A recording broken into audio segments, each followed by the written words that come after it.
So I want to jump straight into it. Now, hello, I want to talk to my black community. I love you. I appreciate you. Talking to the world. But my black community has been going down for a while now, so I'm trying to give you some information, hopefully, that can help. You know what I mean? So today I'm addressing the day I lost my mum,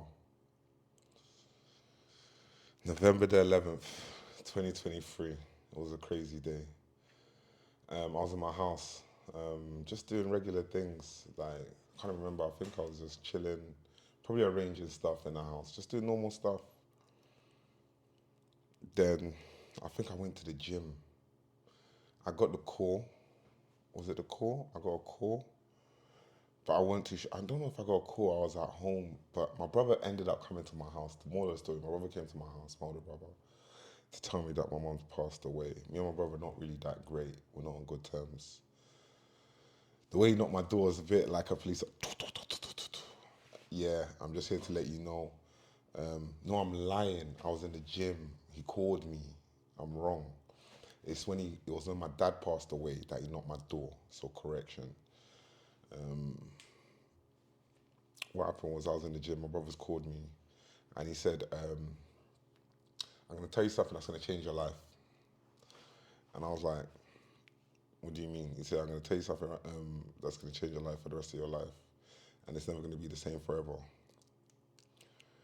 I was like, "What?" That's how he called me, and that's how we started speaking. I was a bit confused because we don't really talk that often. I was a bit shocked to even see his call for him to call me because my brother's like he's got his pride. Like he's a very prideful man. If you upset him, if you're not good on terms with him, he's not calling you. So he's called me now and said that I'm about to change your life. Where are you? I said I'm in the gym. He said, yeah, you need to like kind of like come out the gym or go away from it. I need to tell you something. I was like, what? Okay, cool. Me, these times in my head, what I was thinking is that has this guy gotten rich? Has he won the lottery? Has he hit the jackpot? Like, is he gonna be nice to me? Because this guy has not been nice to me all my life.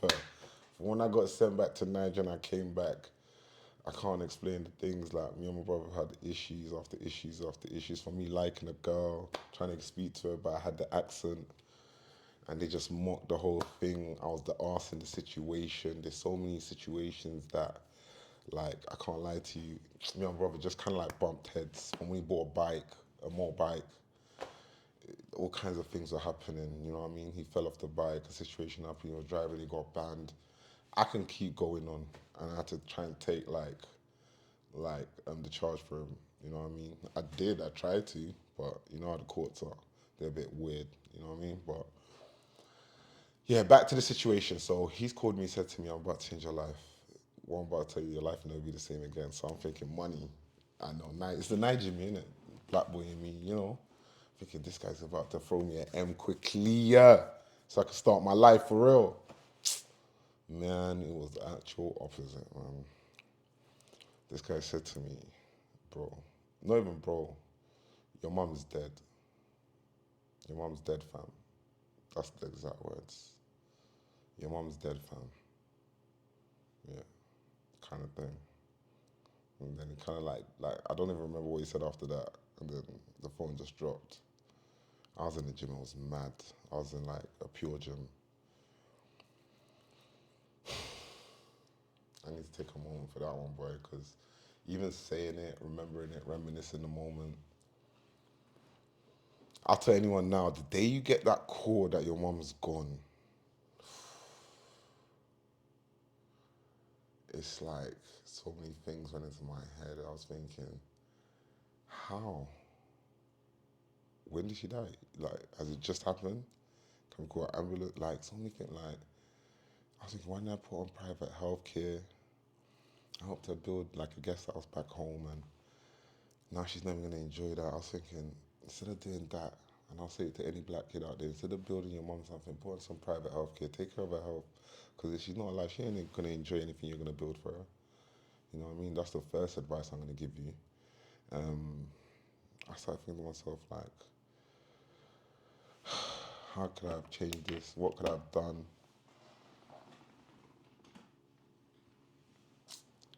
I was just thinking so many things.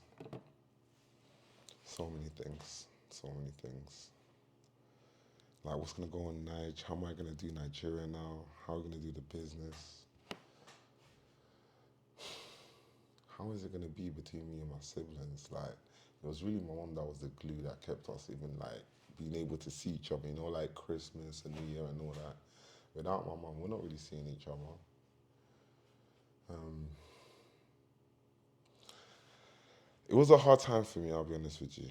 I'll be honest with you. It was very hard, very hard. It was a nightmare. I wouldn't want to relive that. It's a bit mad now because you see, like, as I live my life and I go through life, there were so many parts of this, like Nige, burying them. It took, like, my mom died in November. We buried her, like, literally all the way in, like, August, like, in Nigeria. Like, she was here for, like, so long in a mortuary, like, over 6, 7, like, it's crazy. Like, I'll tell you more about that in the part two, but just seeing your mom, like, when I got to the house, seeing my mom just on the bed, lay there on her side. I could see her teeth. I even opened her mouth to see her beautiful teeth. I even laid and gave her a hug. She was cold. She was stiff. She was cold. You know when people talk about rigor mortis and like people being cold and that, I've always heard about it, but I never really like I did because like, my grandma passed away. Rest in peace to grandma. That's her here, if you can see. But I remember grandma, but I, like with grandma's one, it hit me so hard that I just kind of like not like I saw her, but I didn't really try. I didn't want to like you know what I mean. But with my mum, I couldn't help myself. Like I've gone in the room now, seen her. I just laid on top of her, and I can't believe she's hard, like stiff. I'm like, mum, don't do this now. I couldn't believe she was doing this. Not now. It was at the wrong time, man. It really did affect me. I'm trying my best not to cry because I'm not trying to cry online. You know, like man, we don't do that. We have to hold in our emotions. They say if you don't smile, you cry. So I kind of master a lot of my emotions with a smile. What can I do? You know what I mean? It was out of my control.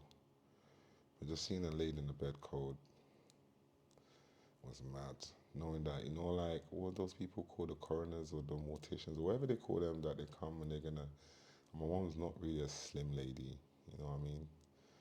And they're gonna like try and because they put her like they put her on something and then they have to put her in. I just don't even want to talk about it. It's a whole horrible process. It's like I'm telling you now. All I can say, yeah, to wrap this up is this: look, I see people today with their parents, with their mum and that. Even kids, young girls, like little, like you know, like when you see a mum and she's with their kid, and I'm looking at the child knowing like one day you're gonna grow old, you're gonna get to my age, you know, and you're gonna see your mom pass away, and nobody's gonna tell you about this. And it's probably gonna be the biggest horror movie you will ever be in. It's gonna be the most traumatic. It was like, I cannot lie to you. I'm just gonna say it now. The death of your parents, unless you're probably not close with them, or you don't talk to them, but even then, you're gonna feel something. You're gonna feel like a part of you has left the building. You know what I mean? But if you're close to them or you talk to them, the day they leave, I'm not lying to you. I used to think that's gonna be the worst day of my life. I'm not gonna lie, it's gonna be the worst day of your life. Yeah, it's horrible. It's horrible. And for me, it's not really. I want to say it's not the death. It's like obviously the messages on the WhatsApp and all of that. One was funny. She used to send emojis and that random emojis, like the guy with the smiley face with bad teeth and then the gun. One used to just do like very funny things. She was so funny. I love her. She was so sarcastic. Libra, you know what I mean? Her sarcasm was beyond. You know what I mean? Yes, it's just when that happens, man. When she goes, when you lose your mom, I just think people that have their parents, they are lucky. But you know what's weird? I see people that are like 50, 60, and I ask them like, what, have you got your parents? And some people are like, yeah. And like, I'm not even 40 yet. So it's like, I'm not even 30 yet. Just checking. But yeah, you know what I'm saying. But it's like you can lose your mum at any age. It's a definite. It's meant to happen. It's natural. She's meant to go before you, especially if you're a child. Well, I'll say to you as a child, I wish, like, in schools, like, when they're teaching us English, science, biology, like, they sit us down and be like, you know what, one day you're going to lose your parents. If you got siblings, this is how you need to move, da da da da. Like, they actually teach you about what happens outside, like, in real life, real today. Like, you know what I mean? They don't do none of that. They're teaching us math, science, algebra, all these things that I haven't used. I'll be honest with you, I don't use it like that. You know what I mean? I know if you owe me money, I know you owe me money. It's not that hard to work that out. You know what I mean? But yeah, back to the people that I feel like they still got. They see like it feels like I'm on the other side. I can't explain it to you. So it's like you see when you have your mum, you're on like this jolly side. It feels like you can't die. Like I can't explain it. Like you're invincible. You can do anything. Because at least if you die, you know your mom's gonna bury you. If you go to jail, your mom's gonna handle it. So you've got a strong woman in your corner. And you need that. Your dad's not gonna do that. So you know your mom's more proactive in your life. So when you lose that, it's mad. You need to settle down, boy. I'll tell any black man, if you ain't got a strong black woman in your corner, you ain't got a strong woman in your corner in general, could be the reason why you're like on the verge of doing stupid or crashing out. You know what I mean? You hear that suicide amongst black men is really high because some of them have an anger issue, and what is, or they just find it hard to just differentiate anger with sadness.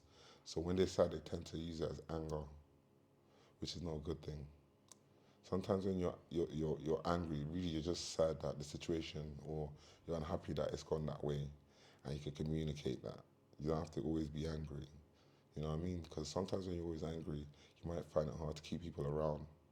It's like if you get one part wrong, it leads to another part wrong, and then it's like I wouldn't say it's two plus two equals. You know what I mean? But it's like it's a domino effect. So if you can't even just like generally like be healthy, like even just be tidy in your general life and just try and be reasonable and understanding with people, you might struggle to keep a partner or keep someone around you because people might not want to stay around you for a long time. It's difficult. You know what I mean? So you have to be more, was it, as the white people say, palatable or, more relaxed, more chilled. You know what I'm saying? Excuse my big words. I know I'm not always getting it right, but forgive me, man. But yeah. So you got your mom. The world's amazing. You're in a shot. Material things mean things to you. So you don't have your mom. Not saying.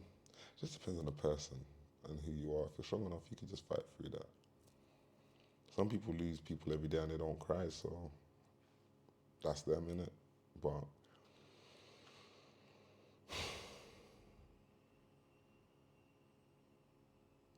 the bit that really messes you up if you're not careful when you lose mommy is like, you see, since November 2023, yeah, I haven't spoken to her. We haven't spoken on the phone. She ain't called me. She ain't checked up on me. She don't know what I'm doing. She don't know if I'm okay. You know what I mean? Like, how come I will not do that? Even if she's over there with God, like, she should find ways to send messages. Like, do you know how angry I am that she's not even checked up on me? I know, like, and I'm hurt, you know? Man, whenever she needs something, she hollers at me. I always help her out, and I do it well. I do it with my heart. I do it with passion. And I was so stupid as a kid because my mom would call me to do stupid shit like paint her toenails or, I don't know, pick her corner or take her hair out. And because I do such a good job, she's always calling me to do it again. I know it's crazy, isn't it? But I loved her for it, you know what I mean? She was kind of like my girlfriend. So, like, losing her was a mad thing. It was mad. A lot of like African kids, they attached to their mom, man. That's why I saw one video of a guy like cut his hair, and the way his mom was moving, like she's got a new boyfriend. Like ah. That's how my mom was, man. Like if I put on a suit, if you see the way she's moving, like she just saw Denzel. You know what I mean? It's mad. Or Tupac. You know what I'm saying? She's like, look at this fine boy. She gasses me up properly. You know what I'm saying? So losing the woman that really gasses me up is hard. You know what I mean? It's hard. knowing that she's just laying there stiff. Anyway, in part two, I explained how we got to Nige, the situation between me and my brother, my sister. Trust me, stay logged in. You're not gonna, like, the way this one ends, you won't expect it. But thank you for listening. Like and subscribe. And everything I'm telling you is 100% facts and genuine. I swear. It's my life. I'm literally telling it to you.